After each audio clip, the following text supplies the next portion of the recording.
अब इन्हीं की पार्टी के, इनके तो नहीं, भारतीय जनता पार्टी के, इनके आनुषंगिक पॉलिटिकल संगठन भारतीय जनता पार्टी के राष्ट्रीय अध्यक्ष प्रधानमंत्री भारत रत्न अटल बिहारी वाजपेयी ने संसद में कहा था, नभीदो मरणादस्मि केवलम दूषितो यशः।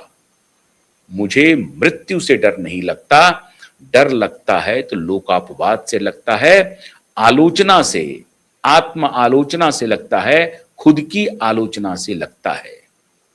अगर समाज में मेरी कहीं आलोचना हो रही है तो उससे मुझे बड़ा डर लगता है। तो चंपत राय जी को इस तथ्य का, इसी श्लोक का स्मरण करते हुए मैं समझता हूं कि उन्हें इस्तीफा देना चाहिए, चाहे उनकी भूमिका हो नहीं हो, यह सवाल है ही नहीं, उनको इस्तीफा दे देना चाहिए और जो एसआईटी बनी है उसमें सहयोग करना चाहिए। अब ये टिन्नू यादव कह रहे हैं कि साहब, अभी एक खबर आई कि टिन्नू यादव की जो प्रॉपर्टी है वो 50 से 60 करोड़ रुपए हो गई है, जबकि वो मामूली एक ऑटो रिक्शा ड्राइवर हैं। टिन्नू यादव का अलग बयान आ रहा है, वो कह रहे हैं कि साहब मेरी प्रॉपर्टी की जांच कर लीजिए, मैंने जो भी प्रॉपर्टी बनाई है अपनी ऑटो रिक्शा चला करके बनाई है, मेरे पास एक ही घर है, क्या वो घर करोड़ों रुपए की है, क्या 50 करोड़ रुपए की घर है, ये जांच कर लीजिए। अब ये सारी बातें जांच में आएंगी, लेकिन सवाल है मित्रों, आपकी व्यवस्था कैसी है?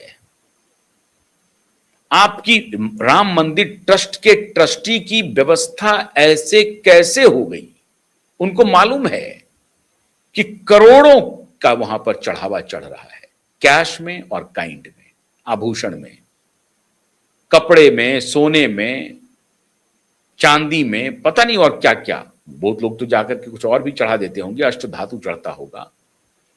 अभी बहुत लोग बोल रहे थे कि वहां से जो सोने निकल रहे थे उसको गला करके फिर दूसरी चीज बनाने की योजना थी, जो भी थी उसको मार्केट में रखा जाए या उनको रिजर्व के रूप में रखा जाए, और फिर उस ट्रस्ट से जब उसके पास एक अच्छा खासा धन आ जाए, भी तो शुरुआत ही हुई है, 3 साल ही हुए हैं, 4 साल हो गए हैं, तो जो उससे धन आ रहे हैं वो धन कहां जा रहे हैं?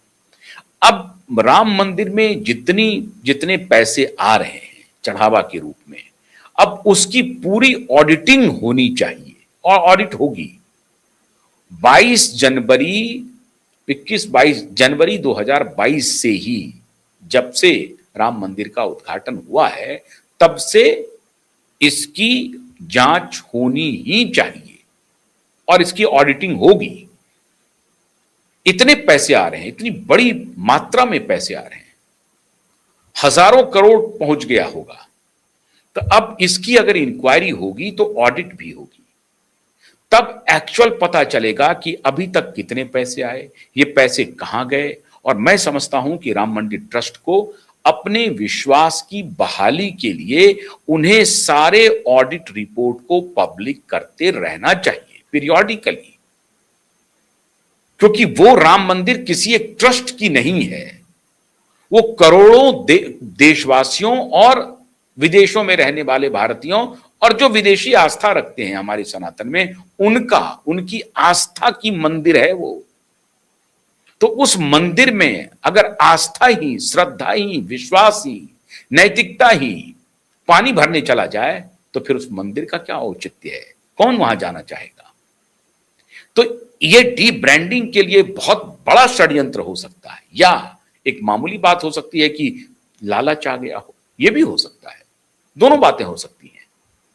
या तो मंदिर के ट्रस्ट में बहुत कुछ ठीक नहीं चल रहा है, ट्रस्टियों के बीच में कुछ मतभेद है, कोई पॉलिटिकल इंटरफेरेंस है, पॉलिटिकली कोई वहां पर खुद को मजबूत करना चाहता है, तो कौन मजबूत करना चाहता है, और ट्रस्टी के बीच में अगर सामंजस्य नहीं है तो क्या उसका नतीजा है?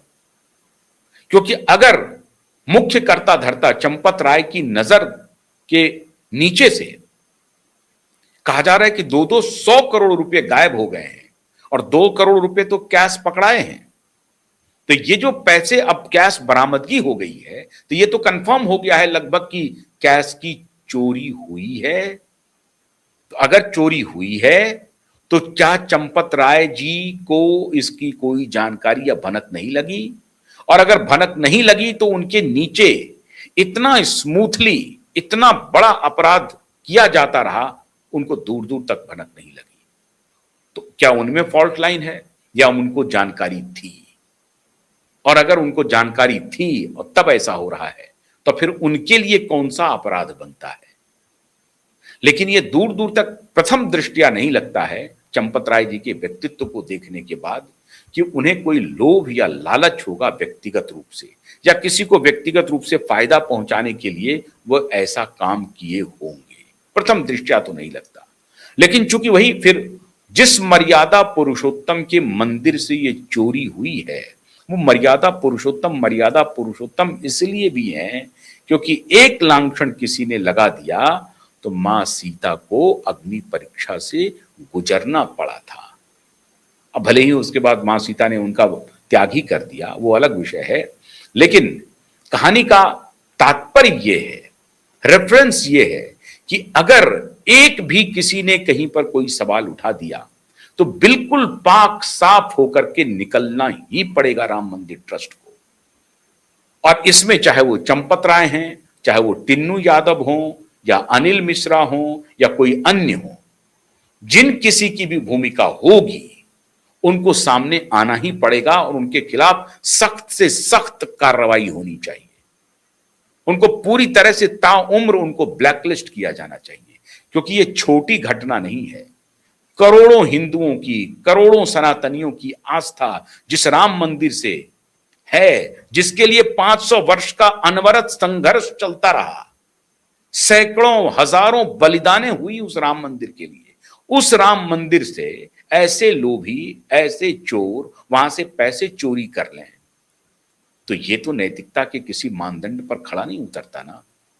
इसलिए ये अब जब योगी की इस पूरे प्रकरण में एंट्री हुई है, अभी तक योगी देख रहे थे क्या हो रहा है नहीं हो रहा है, लेकिन अब जैसे ही योगी की एंट्री हुई है मित्रों, तो खलबली मच गई है।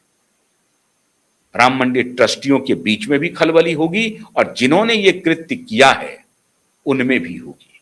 हो सकता है कि ये किसी विशेष ग्रुप का षड्यंत्र भी हो, ताकि सरकार को ही बदनाम किया जाए, ट्रस्ट को भी बदनाम किया जाए। ये हो सकता है, ये नहीं भी हो सकता है। हो सकता है कि ट्रस्टी के बीच में ही कोई ऐसा हो जो इस तरह का खेल कर रहा हो सकता है कि जो कर्मचारी हो वो ऐसा खेल कर रहा हो। तो कई संभावनाएं हैं। जिस किसी भी संभावना की आप चर्चा करेंगे, ये सबके तरफ इशारा है कि हां ये हो सकता है।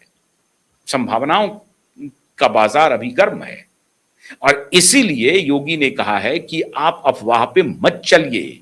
500 वर्ष इंतजार किया है, 15 दिन और इंतजार कर लीजिए, हम दूध का दूध पानी का पानी कर देंगे। लेकिन मित्रों, इस सब में एक बड़ा सवाल ये हो रहा है कि हमारे देश की ये कैसी हालत हो गई है। मंदिर में चोरियां वगैरह तो चलती ही रहती है, छोटे मोटे मंदिर में, लेकिन ऐसे मंदिर में जहां करोड़ों लोग आ रहे हैं, जा रहे हैं, वहां इस तरह का सिस्टम है, कोई पारदर्शी व्यवस्था नहीं है। और अगर नहीं है तो ये बेहद शर्मनाक है। हम उम्मीद करते हैं कि मुख्यमंत्री योगी आदित्यनाथ अयोध्या के राम मंदिर के लिए और खास तौर से चढ़ावा वगैरह के लिए पारदर्शी सिस्टम मजबूत तरीके से लागू करेंगे और आने वाले दिनों में फिर इस तरह की कोई खबरें ना आए, ये सुनिश्चित करेंगे। तो भरोसा रखिए अपने मुख्यमंत्री के ऊपर। प्रधानमंत्री तो चलिए अभी आ रहे हैं विदेश वगैरह से, लेकिन अपने मुख्यमंत्री पर, योगी पर भरोसा रखिए। योगी ने अगर कहा है 15 दिन इंतजार कीजिए तो 15 दिन इंतजार कीजिए, दूध का दूध और पानी का पानी हो जाएगा। राम मंदिर की चोरी की बात बेहद शर्मनाक है, इसकी जितनी भर्त्सना की जाए कम है, और जिन्होंने इस घटना को अंजाम दिया है उसके खिलाफ सख्त से सख्त कार्रवाई हो। बहुत बहुत शुक्रिया। नमस्कार।